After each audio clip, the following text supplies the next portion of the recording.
우리 앞뒤 좌우에 계신 분들과 인사하도록 하겠습니다. 주님만 바라봅시다 라고 인사하겠습니다. 한 번 더 인사합니다. 주님만 기대합시다 인사하겠습니다. 오늘도 주님만 기대하시고 주님만 만나시는 이 밤이 되기를 주의 이름으로 축원합니다. 벤자민 프랭클린이라는 사람이 세상에는 아주 단단한 것이 세 가지가 있다고 얘기했습니다. 첫 번째는 다이아몬드고, 두 번째는 철강이고, 세 번째는 자기에 대한 인식, 정체성이라고 하였습니다. 그만큼 단단해서 잘 바뀌지 않는다는 말이겠죠. 정체성은 일반적으로 우리가 이렇게 세 가지라고 생각하는데, 아까 말씀드린 것과 다르게 타고나는 경향이 있다라고 생각하는 경향이 있고요. 정체성은. 그리고 잘 바뀌지 않는다. 세 번째는 바뀌더라도 오랜 시간이 걸려서 나의 정체성, 나의 자의식이 바뀐다고 생각하고 있습니다. 그런데 이 생각들을 제가 이제 좀 깨도록 하겠습니다. 예전에 EBS에서 학교란 무엇인가라는 다큐가 있었는데, 이 다큐에서 칭찬의 역효과라는 제목의 어떤 실험이 있었는데요. 어떤 실험을 하냐면 한 반에서 두 가지의 완전히 다른 학생들을 배치해서 선생님은 똑같지만 학생도 똑같지만 한 그룹에서는 A라는 그룹에서는 학생들에게 이렇게 얘기합니다. 너 진짜 똑똑하다. 그리고 너 머리가 너무너무 좋구나. 성적이 너는 잘 나올 것 같아 하면서 A라는 그룹은 결과를 칭찬하고 성적을 계속해서 칭찬하면서 어떤 열매에 대해서 집중할 수 있게 칭찬을 했습니다. 첫 번째 그룹은. B라는 그룹에서는 이렇게 얘기했어요. 너는 정말 열심히 하는구나. 너의 태도는 너무너무 예뻐. 그리고 차분하게 하니까 너는 좋은 결과가 나올 것 같아 하면서 결과가 아니라 과정에다가 조금 더 집중을 하고 더 바라볼 수 있게 칭찬을 했습니다. 선생님께서 강의를 한 다음에 선생님은 나오셨어요. 그리고 그 안에 CCTV가 있었겠죠.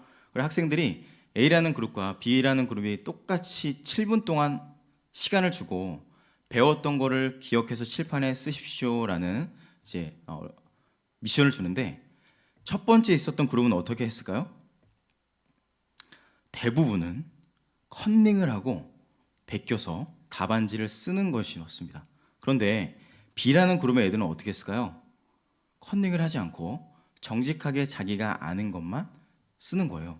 그래서 이게 어떻게 된 걸까 분석하니까 그들의 마음속에 어떤 마음이 있었냐면, 첫 번째 A라는 그룹에서는 내가 더 잘해야지, 나는 더 높은 성적을 내야지 하면서 그 어려움과 고난이 왔을 때 그 어려움과 고난을 선생님이 이거를 기대하기 때문에 결과에다 초점을 맞추고 더 좋은 점수를 내려고 편법을 쓰거나, 그리고 이것을 잘못된 방법으로 그것을 해결해 나가는 것을 볼 수 있었습니다. 두 번째는 최선을 다하면 되지, 그 과정을 계속해서 칭찬했던 선생님 때문에 결과는 상관이 없습니다. 단지 그래, 나는 최선을 다해서 이 과정을 하면 되지 하면서 그 어려움과 시험 앞에서 좌절하거나 흔들리지 않고 정직하게 그것을 풀고 그냥 아무 컨닝하지 않고 나오는 것을 볼 수 있었습니다. 여러분은 어떤 그룹에 속해 계십니까? 스스로 생각해 보세요. 스탠퍼드 대학의 심리학자가 이 그룹을 두 가지로 나누는데, 첫 번째 그룹의 사람들을 고정형 사고방식이라고 얘기했고요. 두 번째 그룹의 사람들을 성장형 사고방식을 가졌다고 명명을 했습니다. 캐럴 드웩이라는 교수가. 그러니까 무슨 말이냐면, 내 시선이 결과에 계속해서 머물러 있다면 결과가 무엇일까요? 자녀의 성적, 자녀의 학벌, 자녀의 어떤 것, 혹은 나의 외모, 나의 회사, 나의 연봉, 이런 결과나 열매에 초점이 맞춰 있다면 그것은 고정형 사고방식에 사로잡힌 사람들이라는 겁니다. 반대로 그런 거 결과는 상관없습니다. 나에게 주어진 이런 상황 가운데서 내가 할 수 있는 것을 하고 나에게 주어진 과정을 최선을 다해서 편법을 쓰지 않고 정직하게 행하는 사람들이 바로 성장형 사고방식을 가진 사람들이고, 놀랍게도 A라는 그룹의 사람들은 성장하지 못하고 거기에 머물고 B라는 그룹의 아이들은 놀랍게 성장하는 것을 볼 수 있다는 것입니다. 저는 예전에 결과를 중요시 여겼던 고정형 사고방식을 가졌던 사람이었습니다. 그래서 외모에 대해서 신경을 많이 쓰고 성적에 대해서 많이 신경을 썼습니다. 웃으시는 분들 많으신데, 그래서 부모님에게 이 성적을, 저의 부끄러운 성적을 알리기 싫어서 컨닝도 했을까요, 안 했을까요? 넘어가겠습니다. 그렇게 지냈습니다. 결과를 중요시 여기고 거기에 매이다 보니까 결과, 과정은 별로 중요하지 않았어요. 나에게 비춰지는 것, 내 겉모습. 그러니까 어려움과 실패나 고난이 왔을 때 컨닝을 하거나 편법을 쓰거나 아니면 이 어려움을 극복하지 못하고 포장을 하게 되겠죠. 그런데 놀랍게도 성경에 이런 사람들을 뭐라고 이야기했을까요? 예수님께서 바리새인이라고 얘기했습니다. 자기를 포장하고 가면을 쓰는 것, 외식이라는 단어인데 휘포크리테스예요. 연기하는 거죠. 내 속은 완전히 썩어 있는데 겉으로는 괜찮은 척, 아무렇지 않은 척 하는 거죠. 그래서 주님을 만나면서 계속해서 결과를 바라봤던 저의 시선이 과정을 향하게 되었고, 조금 부족하더라도 과정을 밟아 나가면서 정직하게 가는 것으로 향하게 되었습니다. 왜 그렇게 됐을까요? 주님이 그걸 원하시니까 그랬겠죠. 사무엘상 16장 7절에 보면 사람은 무엇을 보죠? 외모를 보거니와 나 여호와는 중심을 보느니라. 중심을 보는 하나님께서 내가 보는 외모와 결과와 성취가 아니라 그 과정 가운데서 하나님께서 무엇을 원하시는지를 제가 깨닫게 되고 나서 과정으로 가게 됐습니다. 생각해 봤습니다. 왜 인간은 결과를 그렇게 중요시 여길까? 왜 이렇게 결과 중심적으로 살아갈까? 왜 고정형 사고방식에 사로잡히게 되는 걸까? 이유는 간단했습니다. 우리는 다 인간이고 죄가 너무 많기 때문에 나밖에 생각 못해요. 그래서 내 생각으로 가득 차 있기 때문에 내 상황과 조건을 나의 생각대로 통제하고 싶습니다. 내 성적도 좋게 만들고 싶고, 내 연봉도 좋은 연봉을 받고 싶고, 우리 자녀도 좋은 대학에 가게 하고 싶고, 좋은 성적을 내게 하고 싶은데 뜻대로 되나요, 안 되나요? 잘 안 되잖아요. 그러면서 하나님의 생각은 네가 통제하지 말고 너는 나를 뭐하라? 신뢰해라. 너는 나에게 맡겨라인데, 우리는 내가 통제하려고 발버둥을 치면서 하나님의 통제와, 나의 통제와 하나님의 신뢰 가운데 계속해서 충돌이 일어날 수밖에 없다는 겁니다. 그래서 저에게 하나님께서, 야, 네가 통제할 수 있다고 생각하니? 네 생각대로 된다고 생각하니? 절대로 네 생각대로 되지 않는다라는 말씀을 저에게 끊임없이 하시고, 너는 나를 믿고 신뢰하고 너는 나를 사랑해라 라는 말씀을 계속해서 저에게 주시면서, 저는 고정형 사고방식에서 성장형, 결과를 중요시 여겼던 저에게서 과정을 중요시 여기는 곳으로 조금씩 나아가고 있습니다. 제가 휴가 때 바다를 갔는데요. 바다에 가면은 제가 이제 바다의 속을 좋아하게 됐습니다. 바닷속을 보신 적 있으신가요? 네, 바닷속을 보면은 아주 아름다운 세상이 펼쳐져요. 그래서 그 바다에 들어가서 바닷속에 있는 것을 보는 것을 즐겨 했는데, 이번에도 가서 이제 스노클링이라고 해서 바다 밑을 보는 이제 활동이 있습니다. 그래서 안경을 끼고 이제 공기를 마시는 걸 가지고 들어갔는데, 잔잔한 바다에서는 볼 수 있는 물고기가 한계가 있습니다. 그래서 조금 깊은 곳으로 가서 보고 싶다라고 생각해서 깊은 곳으로 갔는데, 깊은 곳에는 파도가 더 세더라고요. 그래서 마음에 두려움이 있었습니다. 그래서 그 센 파도를 제가 버티고, 이 센 파도에 제가 흔들리지 않게 버티면서 그 밑을 보는데, 버티니까 제 몸이 파도에 휩쓸릴까요? 휩쓸리지 않았을까요? 엄청 휩쓸리는 거예요. 그래서 넘어져서 피가 좀 났었는데, 그리고 나 깨닫게 된 건 뭐냐면, 아, 내가 한번 이 파도에 내 몸을 맡겨볼까? 근데 맡겨지더라고요. 파도에 몸을 맡기니까, 제가 조끼를 입고 있었으니까 몸은 뜨고 몸을 맡기니까 자연스럽게 바다에 제 몸이 뜨고, 밑에 있는 물고기가 지금까지 보았던 피레미가 아니라 크고 더 놀라운 세계를 제가 볼 수 있었습니다.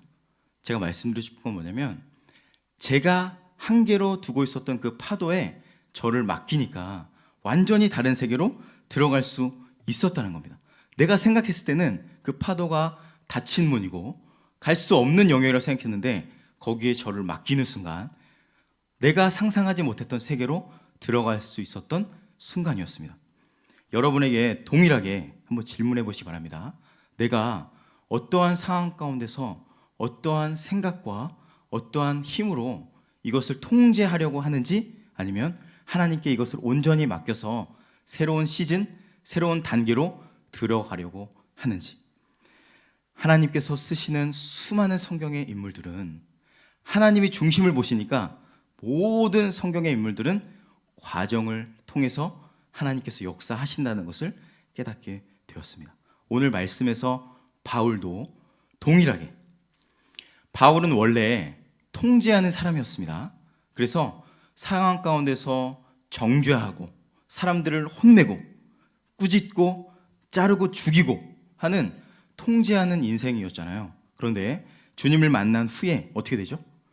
주님을 신뢰하는 관계, 주님을 사랑하는 단계로 가면서 통제하지 않습니다. 모든 것을 하나님께 맡기고 하나님의 일하심 가운데 완전한 신뢰와 완전한 사랑을 누리는 바울의 삶을 살게 됩니다. 바울의 삶을 저는 한마디로 말씀 한 구절로 요약하자면 로마서 8장 26절이라고 생각합니다. 하나님을 사랑하는 자, 곧 그의 뜻대로 부르심을 입은 자들에게는 합력하여 선을 이루느니라. 아멘. 바울의 삶은 자신이 지금까지 통제했지만 통제되지 않는 것에 부딪히고 주님을 만나서 이제 나는 하나님께 모든 것을 맡긴다. 주님께서 인도하시는 모든 것이 내가 생각했을 때 잘못된 것도 주님께 맡기니까 다 합력한다는 것은 이제 헬라어로 스네로 게오인데 시너지를 내는 거죠. 내가 생각하지 못하는 단계까지 놀라운 일을 하나님께서 나의 삶을 통해서 하시는구나. 합력하여 선을 이루시는 하나님을 만나게 된 것입니다. 여러분의 삶에서도 동일하게 결과가 아니라 과정으로 하나님 신뢰하고 하나님의 은혜를 누리고 그 사랑 가운데서 복음의 삶을 살기를 주의 이름으로 축원합니다. 오늘 말씀 다시 한번 찾아보게요. 1장 27절 말씀.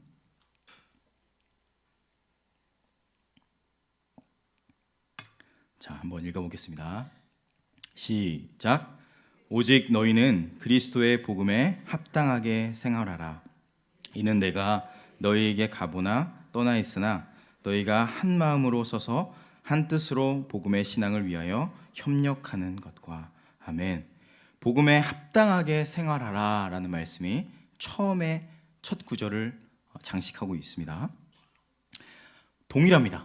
바울이 생각한 그 가치, 모든 것을 합력하여 선을 이루기 때문에 그 복음, 그 하나님의 복음에 합당하게, 악시오스라는 단어인데 그것에 맞게, 그것에 네가 들어가서 그 삶을 누려라, 그렇게 생활하라는 말씀입니다.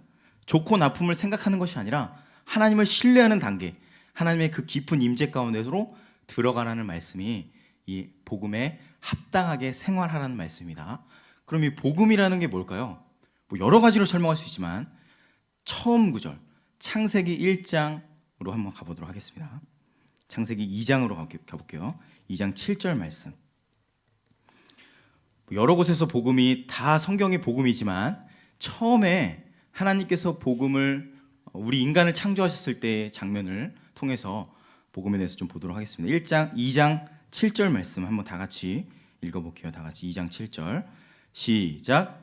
여호와 하나님이 땅의 흙으로 사람을 지으시고 생기를 그 코에 불어넣으시니 사람이 생명이 되니라. 아멘. 이 안에 복음이 있습니다. 어떤 복음이냐면 우리를 하나님께서 만드셨을 때 땅의 흙으로 만들었잖아요. 여기에 나온 이 흙은 아파르라는 단어입니다. 아파르는 뭐냐면 아무 소망이 없어요. 그냥 티끌과 먼지예요. 그런데 그 땅의 흙으로 우리를 만들었을 때 이 아파르로 만든 우리를 아무 소망이 없죠. 그런데 거기에 뭐가 들어가죠? 생기가 들어가요. 하나님 생명의 호흡이에요. The breath of life인데 이 생기가 들어갔을 때 우리가 뭐가 되죠? 생명이 돼요. 중요한 단어는 아무 소망 없는 우리가 생기가 들어오니까 생명이 되잖아요. 바로 이것이 복음입니다. 뭐냐면 우리가 아무 소망이 없어요. 하나님이 없으면 아무 자격이 없어요. 살아갈 수도 없고 그냥 땅에서 원래 씨앗을 심으면 뭐죠? 씨앗이 죄송합니다. 싹이 나면 씨앗이 올라오잖아요. 그런데 싹이 나면 씨앗이 올라오는 단어는 여기에 있는 단어 똑같은 이 본문에 찾아보면 아다마라는 단어를 쓰거든요. 땅은. 그런데 여기서 우리를 만든 땅은 아파르예요. 흙이에요. 먼지예요. 소망이 없다는 거죠. 그 소망이 없는 우리를 하나님께서 들으셔서 거기에 생기를 불어넣었을 때 생명이 되잖아요. 바로 이것이 복음이에요. 그러니까 무슨 말이냐면 야, 너는 네 힘으로 1초도 살 수 없다라는 것이 복음이에요. 그 복음에 합당하게 생활하라는 거예요. 네 힘으로, 네 능력으로 단 1초도 살 수 없다. 1초로 네 힘으로 1초를 사는 순간 우리는 먼지입니다. 아무 소망이 없는 상태로 그냥 내 배를 위해서, 나의 생각을 위해서 죄를 먹고 마실 수밖에 없는 존재가 바로 우리라는 거예요. 그런 우리에게 생기가 들어와서 생명이 되었다는 겁니다. 내 입장에서는 하나님을 전적으로 신뢰하는 거죠. 그게 복음에 합당하게, 악시오스, 합당하게 생활하는 것은 나는 소망 없지만 내가 전적으로 하나님을 의지하고 사랑하고 그분을 의지할 때, 완전한 연합에 들어갔을 때 내가 복음에 합당하게 생활한다라는 말씀입니다. 아브라함에게 하나님께서 아들을 주시겠다고 약속하셨잖아요. 그런데 25년 동안 침묵이 있습니다. 대답이 없어요. 준다고 하셨는데 아들이 안 생겨요. 그때에 아브라함이 이야기합니다. 하나님, 도대체 뭐 하세요? 제가 지금 아들 주신다며요. 근데 왜 아들을 안 주시고 지금 제 스케줄은 지금쯤 줘야 돼요. 하나님, 왜 안 주세요? 따집니다. 그리고 따지다가 하갈이라는 자기 몸종과 함께 다른 자기의 생각대로 일을 벌리게 되죠. 그 조급함을 통해서 완전히 다른 결과를 내게 되거든요. 이처럼 인간은 지금 상황이 모호하고 뭔가가 이게 잘 안 된다, 깨끗하지 않다, 정리가 되지 않는다, 그리고 내 생각대로 되지 않는다고 생각하면 우리는 빠르게 무언가를 결정하고 무언가를 종결하려는 욕구를 가지고 있습니다. 2011년 4월에 일본에서 대지진과 쓰나미가 밀려왔어요. 그래서 일본의 어떤 지역이 완전히 폐허가 됐거든요. 폐허가 됐는데 놀랍게도 결혼하는 커플이 엄청나게 급증하게 됐고, 더 놀라운 건 이혼 건수도 3배 이상 증가했어요. 어떻게 된 걸까요? 제이미 홉스라는 분이 넌센스라는 책을 썼는데 이 책에서 뭐라고 얘기하냐면 이것이 우리의 일상을 보여주는 것이다. 이것이 바로 인간이 가지고 있는 독특한 본능, 종결 욕구이다. 우리는 복잡하고 모호하고 해결되지 않는 것에 대해서 빠르게 종결하려고 하고 빠르게 해결하려고 하는 욕구가 우리 마음 깊은 곳에 있습니다. 그래서 계속해서 나는 내 힘으로 조급하게 하려고 하지만 하나님은 뭐라고 하신다고요? 네 힘으로 하면 망한다. 너는 나를 완전히 의지하고 너는 나 없이 하는 순간 완전한 실패니까, 너는 나 없이는 티끌이니까 내 생기로 살아가야 된다. 하나님께 완전히 맡기고 신뢰하고 사랑의 단계로 들어오기를 주님은 원하신다는 거죠. 믿음의 조상이었던 아브라함도 그렇게 조급하게 자기의 생각대로 했다면 우리는 어떨까요? 우리에게 미지의 영역이 있고 지금 현재 고통이 있고 해결되지 않는 문제 앞에서 빨리 이 문제를 해결하고 싶은 종결 욕구 앞에서 하나님의 임재를 구하시고 하나님께서 나를 통해서 하실 것을 잠잠하게 기다리고, 내가 해결하라고 하지 마시고 하나님께서 맡기시고 하나님께서 하실 것을 기대하시기를 주의 이름으로 축원합니다. 너는 통제가 아니라 나를 신뢰해라. 너는 네 힘으로 하지 말고 나에게 맡겨라 하시는 하나님의 음성에 반응하시기 바랍니다. 다시 한번 27절 말씀 읽어보도록 하겠습니다. 1장 27절 말씀. 다시 돌아가서 신약으로 빌립보서 1장 27절 말씀. 자, 시작. 오직 너희는 그리스도의 복음에 합당하게 생활하라. 이는 내가 너희에게 가보나 떠나 있으나 너희가 한 마음으로 서서 한 뜻으로 복음의 신앙을 위하여 협력하는 것과. 아멘. 생활하라까지 봤잖아요. 그 다음에 보면은 이는 내가 너희에게 가보나 떠나 있으나 너희가 한 마음으로 서서 한 뜻으로 복음의 신앙을 위하여 협력하는 것과 라는 말씀을 좀 보도록 하겠습니다. 여기 보면은 한 마음으로 서서 이제 그래, 하나님께서 주시는 그 은혜 가운데 내가 맡기고 이제 스탑해야겠다. 그리고 나서 뭘 해야 되지? 라는 생각을 하잖아요.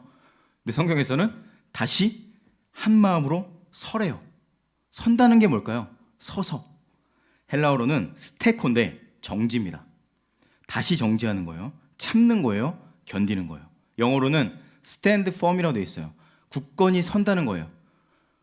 하나님, 제가 이제 섰잖아요. 아까 복음에 합당하게 생활하라고 해서 제가 맡기고 섰는데 그 다음에 뭘 해야 되죠?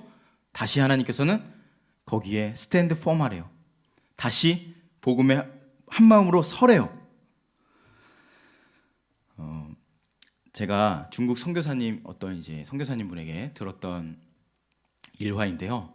거기 이제 중국에 가면은 그 광장이 많은데 광장에서 무술을 배우는 분들이 많이 계시대요. 그래서 아침마다 무술을 배우는데 무술을 배울 때 이제 화려한 기술을 하고 뭔가 이렇게 손과 발로 기술을 할 줄 알고 유심히 봤더니 한 30분 정도 그분들이 뭘 하나 지켜봤대요. 그런데 이제 어르신들과 여러 사람들이 모여서 놀라운 걸 봤는데 30분 동안 딱 한 걸음을 걸어가는 거를 연습하는 거예요. 자, 상상해 보세요, 여러분. 여러분이 이제 무술을 배우러 왔습니다. 그래서 이제 시작을 하는데 30분 내내 한 걸음을 가야 돼요. 자, 한 걸음을 갈 때 30분이기 때문에 1분에 어느 정도로 움직여야 될까요? 10분에 어느 정도로 움직여야 되지 한 걸음을 뗄 수 있을까요? 자, 제가 다리를 잠깐 들어서 내리는 순간, 지금도 한 1초도 안 걸리는데 발을 내리는데 이 발을 내리는 순간이 한 30분으로 쪼개보세요. 이렇게 30분 동안 한 걸음을 내딛는 게 태극권의 그 엄청난 무술의 시작이랍니다. 그리고 뭐 하냐면 1시간 동안 2걸음 걷는데요. 그게 끝이래요. 그 운동의 끝이래요. 처음에 한 걸음 30분 동안 걸으면 땀이 엄청나게 나고 그 어마어마한 운동량이 있고 그것을 하는 분들이 이제 어르신들, 연세가 지긋하신 분들이 그 운동을 한다고 합니다. 그게 무엇을 의미할까요? 이 운동을 내가 뭔가를 하는 게 아니라 오히려 멈추고 하지 않는 것이 훨씬 더 많은 운동량이 있는 거고, 그만큼 우리의 인생에도 동일하게 하나님께서 나의 삶에 뭔가를 늦추시는 것 같아. 왜 이 일을 하지 않으시지? 왜 이 일을 내 생각대로 하지 않으시지? 하나님께서는 그 일을 통해서 우리의 영적인 근육을 기르고 계신다는 겁니다. 미루는 것을 통해서, 내가 하지 못하는 것을 통해서 하나님께서 오히려 내 삶에서 나의 영역을, 내 삶에서 나의 기다릴 수 있는 힘을 우리에게 주신다는 사실입니다. 노아의 방주 여러분 아시죠? 노아의 방주의 사명은 무엇이었을까요? 노아의 방주 입장에서 생각해 봤습니다. 얘의 사명은 뭘까? 왜 태어났을까? 방주는. 자, 한번 상상해 보십시오. 방주는 우리에게 이제 구원의 모형이기도 하잖아요. 이 노아의 방주가 도대체 뭘까? 한번 보세요. 노아의 방주에 노가 있습니까, 여러분? 노가 없습니다. 모터가 없어요. 이 젓는 노가 없어요. 일단 두 번째, 또 하나가 없는데 뭐가 없을까요? 키가 없습니다. 키는 뭐냐면 방향을 트는 거잖아요. 이 두 가지가 없고 한 가지가 있습니다. 뭐가 있을까요? 하늘을 향한 하나의 창문만 있습니다. 제가 이걸 통해서 뭘 깨달았냐면, 노아의 방주는 그 노아의 방주는 물 위에 뜨는 것밖에 없습니다. 자기 힘으로 자기 원하는 대로 가거나 동력을 내거나 힘을 내지 않고요, 그냥 그 위에 떠서 가만히 있는 겁니다. 그리고 하는 것은 뭐죠? 그 안에서 노아의 식구들은 함께 무엇을 했을까요? 하늘을 바라보고 하나님을 예배했을 뿐이에요. 주님만을 바라보면서 하나님의 인도하심을 기대하고 바라보고 사랑하고 신뢰하고 다른 것을 한 게 아닙니다. 아무것도 하지 않고 그 안에서 그러니까 그 노아의 방주의 사명은 그냥 떠 있는 거였습니다. 어디를 향하거나 무엇을 움직이거나 무엇을 하지 않고 거기서 그냥 있었던 것이 바로 노아의 방주의 사명이었습니다. 우리가 인생에 살아가면서 이제 문이 열리지 않을 때, 이제 문이 있는데 내 생각대로 문이 열리지 않아요. 그리고 내 생각대로 이 일이 진행되지 않으면 일반적으로 문이 열리지 않고 심지어 누군가 나에게 돌을 던지면 돌을 맞는 순간 여러분 어떻게 하시나요? 한번 생각해 보세요. 여러분이 가만히 그냥 내 갈 길을 가고 있는데 옆에서 누가 짱돌이라고 표현해서 죄송하지만 짱돌을 던졌어요. 엄청 아프겠죠? 맞는 순간 여러분 어떻게 하시나요? 여러분 표정이 이제 그냥 너가 얘기해라는 표정이신데 맞는 순간 누가 던졌어? 라는 생각합니다. 저만 그런가요? 돌을 던졌는데 이 돌을 맞는 순간 누가 던졌어 하면서 던진 사람 찾아서 일단 가서 결판을 내야 되겠죠. 누가 던졌는지 찾아야 되니까. 이렇게 이 고난을 이런 어려움을 해결하려고 하는 것이 저입니다. 저는 돌을 맞으면 이 문제의 원인이 무엇일까? 도대체 이 돌을 누가 던졌을까? 이것을 해결하고 스터디하고 연구합니다. 해결이 될까요, 여러분? 해결 안 됩니다. 누가 던질지 모르거든요. 알아서 뭘 할 겁니까, 근데? 우리의 이 시선은 고난의 이유에 모이면 안 되고요. 고난이 어디서 왔는지를 향해서 가면 안 되고 어디를 향해 가야 될까요? 고난의 목적을 향해서 가야 됩니다. 이 고난을 통해서 하나님이 어떤 일을 나에게 하실까? 나의 앞으로 인생 가운데 이 고난이 없는 사람이 없거든요. 문이 닫히지 않는 사람 없거든요. 열리지 않는 그 상황 가운데서 열리지 않는 것을 탓하고 이 원인이 무엇인가를 찾기보다 이 열리지 않고 닫힌 문 가운데 고난 가운데 나에게 어떠한 일을 하시기 원하실까? 앞을 향해서 가야지 이 문제를 해결할 수 있습니다. 고난을 주는 대상을 찾아서 뒤를 돌아서 헤매거나 주변 탓을 하거나 원망을 하거나 자책을 하는 순간 거기에 머물게 되고 오히려 더 뒤로 후진할 수밖에 없습니다. 그래서 이 고난의 목적을 향해서 내 시선을 고정하고 그곳을 향해서 달려가야 됩니다. 여러분에게 혹시 지금 예배 오시기 전까지나 지금도 너무 조급한 마음이 있거나 이거 어떻게 해야 되지? 빨리 해결해야 되는데 빨리 조급한 마음이나 두려운 마음이 있다면 하나님께서 기다리시라는 사인이라는 것을 꼭 기억하시기 바랍니다. 거기서 조급하게 결정하거나 빠르게 행동하지 마시고 늦추시고 이 고난과 어려움 가운데 어떤 목적을 이루시기 원하실까 하나님께 물으시고 잔잔하게 그의 임재 가운데 들어가서 그것을 견디시고 이겨내셔서 하나님은 우리의 신뢰를 원하시지 네가 뭘 하기를 원하시지 않다라는 것을 꼭 기억하시기 바랍니다. 바울이 시간에 대해서 여러 이제 이야기를 하는데 때에 대해서 이제 성경에서는 헬라어로 두 가지를 시간을 나눠서 이야기하거든요. 첫 번째는 갈라디아서 4장 4절에 보면은 때가 참에라는 단어가 있는데 이 때가 바로 크로노스의 시간입니다. 그러니까 우리의 시간이 지금 2019년, 2020년, 2021년 이렇게 흘러가잖아요. 시간이 여러분들에게 이렇게 흘러가는 시간이 있고요. 이게 바로 우리가 살아가는 시간입니다. 이게 바로 성경에서 크로노스의 시간이에요. 그런데 하나님의 때는 로마서 3장 26절에 있는 것처럼 이때에라는 단어는 똑같은 때인데 완전히 다른 헬라어를 씁니다. 크로노스의 시간은 흘러가는 시간이지만 이때에라는 것은 하나님의 카이로스의 시간인데 카이로스의 시간은 뭐냐면 위에서부터 내려오는 시간이에요. 우리는 옆으로 흘러가잖아요. 시간이 가는데 카이로스는 밑에서 내려와요. 자, 이게 무슨 말이냐면 크로노스는 흘러가지만 하나님의 카이로스는 언제인지 모르잖아요.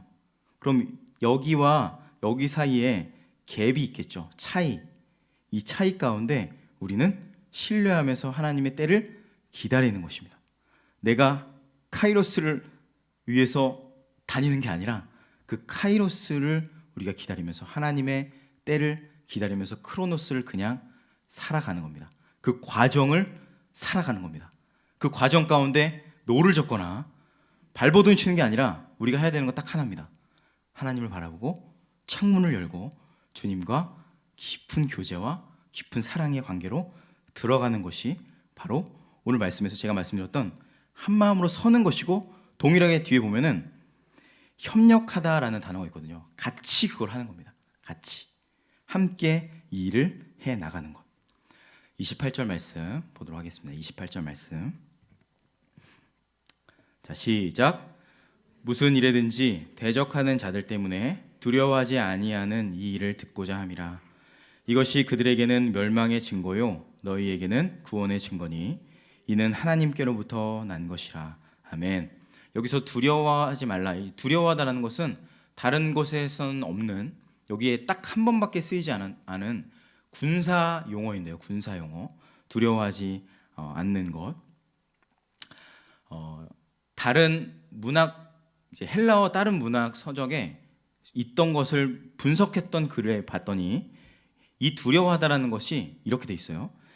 예상하지 못한 장애물에 놀라서 뒤로 물러서는 것이라고 돼 있어요. 자, 그러니까 이게 군사 용어라고 했잖아요. 그러니까 자, 여러분 전쟁터에 있다고 생각해 볼게요.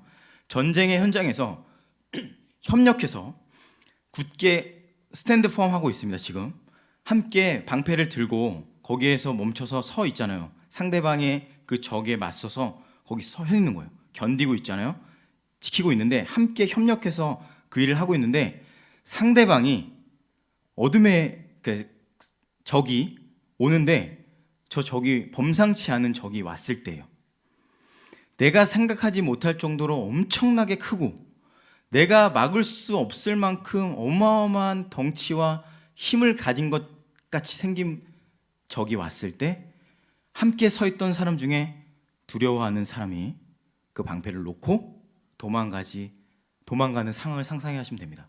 그때 바로 이 두려워하지 않는 것을 기대한다는 거예요, 바울이. 여러분 혹시 검은 사제들이라는 영화 보셨습니까? 거기 보면은 검은 사제들을 2015년에 개봉한 영화인데 이제 귀신 쫓는 영화예요. 뭐 딱 정리해서 말하면 귀신 쫓는 영화인데 거기에 이제 카톨릭 사제 2명이 나오고 박소담이라는 여자 이제 귀신 들린 사람이 나옵니다. 근데 이 친구를 쫓아내면은 이 영화가 끝나는 영화예요, 사실. 간단하게 얘기하면. 그래서 계속해서 이 강동원과 김윤식인가 이 두 분이 이 한 명의 여자 어린 자매를 내쪽 귀신을 쫓아내는 장면이 계속 나오는데 인상 깊었던 장면이 뭐냐면 강동원이라는 사람이 젊고 호리호리해요. 그래서 이 여자가 야, 쟤 두려워한다. 자, 쟤 걱정한다. 라는 걸 딱 직감해요. 그래서 진짜 영화를 제가 봤는데 엄청 무서워요. 그 귀신 들린 여자 박소담이라는 그분이 연기를 엄청 잘하고 무섭게 막 비비고 볶으면서 진짜 귀신 들린 연기를 하거든요. 근데 그때 강동원이 두려워하는 걸 딱 본 다음에 거기서 제가 소름이 돋았는데 막 몸이 완전히 뒤틀린 상황에서 강동원을 딱 보면서 얘기합니다. 두려워하라. 그 순간 강동원이 어떻게 됐을까요? 이렇게 목소리 안 하고 되게 무서운 목소리로 두려워하라 하는데 그 순간 강동원이 어떻게 됐을까요? 정말 두려워해서 모든 것을 내려놓고 떠나게 돼요. 그 순간 하려고 했던 그 모든 게 사슬로 묶여 있는데 실패하게 됩니다. 제가 여기를 통해서 뭘 깨닫게 되냐면 오늘 말씀과 똑같습니다. 영적인 세계는 똑같아요. 물론 카톨릭의 이야기지만 우리의 삶에서도 동일하게 우리가 두려워하는 상황 가운데서 어려운 상황 가운데서 그것을 바라보면서 위축되거나 힘들면 내 안에서 어려움이 생기면서 사단이 원하는 건 우리의 두려움이거든요. 네 두려우면 끝나는 걸 알기 때문에 두려움을 부추기고 성경에서 무슨 일에든지 대적하는 자들이 일단은 제가 여러 사람을 만나보면 대적하는 사람이 없다고 생각하는 사람도 있어요. 어둠의 영이 없다고 생각하는 분들도 있는데 성경에 써 있잖아요, 여러분. 대적하는 사람도 있습니다. 첫 번째는 대적한 이들이 있고 어둠의 영이 있고 그 어둠의 영을 우리가 그냥 아무렇지 않게 상대하면 백전백패예요. 우리가 믿는 하나님 안에서 그것을 이겨낼 수 있는 내 안의 담대함과 주님을 향한 신뢰. 우리가 이길 수 있는 것은 내가 가지고 있는 어떤 전술이라든지 기술이 아니라 하나님을 향한 온전한 신뢰와 주님의 완전한 사랑밖에 그분을 이길 수 있는 게 없어요. 그래서 우리가 하나님을 더욱더 신뢰하고 그 은혜와 그 사랑 가운데 들어갈 수밖에 없다라는 것입니다. 자, 그래서 정리하자면 한 마음으로 선다는 것은 스테코라고 했습니다. 거기에 멈추고 일단 스탠드 펌 하는 겁니다. 방패를 들고 방어적으로 싸워야지 공격적으로 싸우면 안 됩니다. 일단 방어적으로 싸우되 내 안에 두려워하는 마음이 아니라 하나님을 향한 깊은 신뢰와 함께 이것을 이겨내는 단계. 자, 그 다음에 29절과 30절 말씀 한번 읽어볼게요. 다 같이 시작. 그리스도를 위하여 너희에게 은혜를 주신 것은 다만 그를 믿을 뿐 아니라 또한 그를 위하여 고난도 받게 하려 하심이라. 너희에게도 그와 같은 싸움이 있으니 너희가 내 안에서 본 바요 이제도 내 안에서 듣는 바니라. 여러분, 이 말씀 보시면 아시겠지만 29절의 말씀처럼 은혜를 주신 것은 뭐라고 되어 있죠? 다만 그를 믿을 뿐 아니라 또한 그를 위하여 뭐도 받게 하기 위함이라고 되어 있죠. 고난도 받게 하려 위함이래요. 은혜를 받는 것처럼 여러분, 고난을 받는 것을 축복으로 여기십니까? 한번 스스로에게 질문해 보세요. 주님이 그 고난도 받게 하려고 하신대요. 고난도 받게 하려고, 축복을 주시려고. 이 말씀이 여러분 이해가 되시나요? 텔레토비 시리즈가 한창 유행일 때 크리스찬과 텔레토비의 공통점을 비교한 어떤 글이 있었어요. 첫 번째, 시간이 지나도 성장하지 않는다. 두 번째, 고민이나 눈물이나 수고가 없다. 세 번째, 항상 그 멤버 그대로다. 제가 이 얘기를 듣고 좀 수치스럽기도 하고 부끄럽기도 했는데 세상이 우리를 그렇게 보고 있더라는 증거입니다. 예멘에 오정석 선교사님이 계신데요. 이분이 그 나라로 가면서 예멘이라는 곳은 핍박이 많고 고난이 많고 거의 죽음을 상대해야 되는 어떤 그 최전방에 있는 국가라고 합니다. 그래서 초등학교에 다니는 2명의 아이가 계속 마음에 걸리시답니다. 그래서 이 아이들 어떻게 되지? 이제 내가 가면 죽을 수도 있는데 이 2명의 아이를 어떻게 되지? 그때부터 이제 아이들에게 가르쳤대요. 순교의 유익에 대해서, 고난의 유익에 대해서, 그 축복에 대해서, 그 순교와 고난을 받았을 때 우리에게 얼마나 큰 상급이 있고 은혜가 있는지. 어느 날 가정에서 예배를 드리는데 아이가 기도했대요. 하나님, 우리 아버지 순교하게 해주세요 라는 기도를 하더래요. 마음이 조금 어려웠지만 너무 감사하더래요, 이 선교사님이. 그래서 그 아이가 선교사님께 이렇게 얘기했대요. 아빠, 하나님이 반드시 순교하게 해주시겠대요. 그러니까 너무 걱정하지 마세요 라고 하면서 본인을 위로해줬다는 이야기를 들은 적이 있습니다. 이 이야기를 듣고 이 선교사님이 너무 기뻤대요. 이제 아이들도 준비가 됐구나. 그래서 선교지로 떠났다고 합니다. 예멘으로 갈 수 있었다고 합니다. 여러분, 어떻게 그렇게 될 수 있었을까요?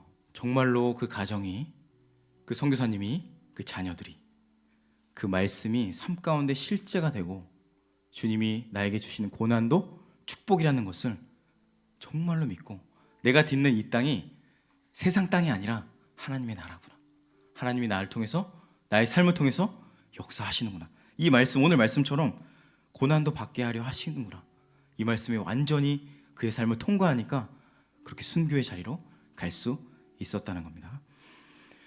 저도 이제 아버지와 어머니가 이해가 잘 안 됐어요. 왜냐면 제가 이제 어머니 뱃속에 잉태되는 순간부터 너는 목사다, 제 아들 천열배니까 하나님께 바치겠다고 하셨대요. 그래서 어렸을 때는 이게 운명인가 보다, 나는 목사가 될 운명인가 보다 라고 이제 생각하고 살았는데 자라면서 이해가 안 됐어요. 왜냐면 집이 너무 어려운 거예요. 마음고생이 너무 많으시고 부모님이, 그리고 툭하면 성도님들이 막 떠나고, 그리고 막 싸우고, 교회에서 일단 가난하고 먹을 것도 없고 입을 것도 없고 막 춥고, 그러니까 이게, 그리고 어머니도 최근 일이지만 뇌출혈로 쓰러지시기도 하셨고, 아버지도 막 아프시니까 이게 뭐지 이거 도대체? 목회하는 게 이거 뭐 이렇게 힘든데 왜 나를 이 길로 가게 하시지? 라는 생각을 했었습니다. 그러니까 만약에 제가 이제 아들아, 사랑하는 요한아, 내가 목회해 보니까 야 진짜 이건 아니더라. 내가 해보니까 진짜 이거 이 길은 가면 안 돼. 너 정말로 너무 힘들고 넌 여기 말고 편한 길로 가라라고 저에게 말씀을 해주셔야 됐는데 끝까지 신학교 가기를 원하셨고 목사를 하라고 진심으로 권면을 하시는 거예요. 그래서 발버둥을 치면서, 제가 편만하게 목사가 된 건 아닙니다, 여러분. 아주 발버둥을 많이 쳤어요. 하기 싫어가지고 정말로 힘들게 목사가 됐는데, 어렵게 됐어요.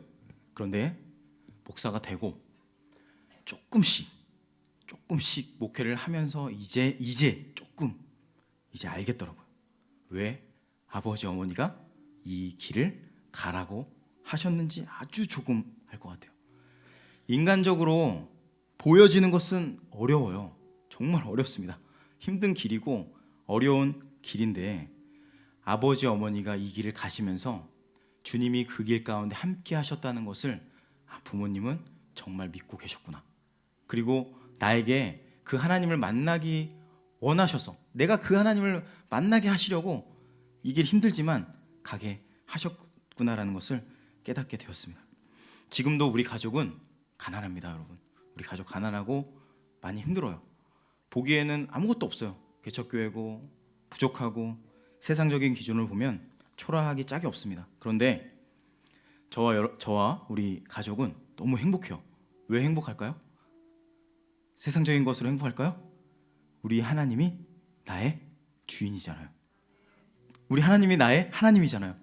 그리고 생명보다 제가 주님을 사랑하는데, 생명보다 사랑하는 주님을 여기서 전할 수 있잖아요.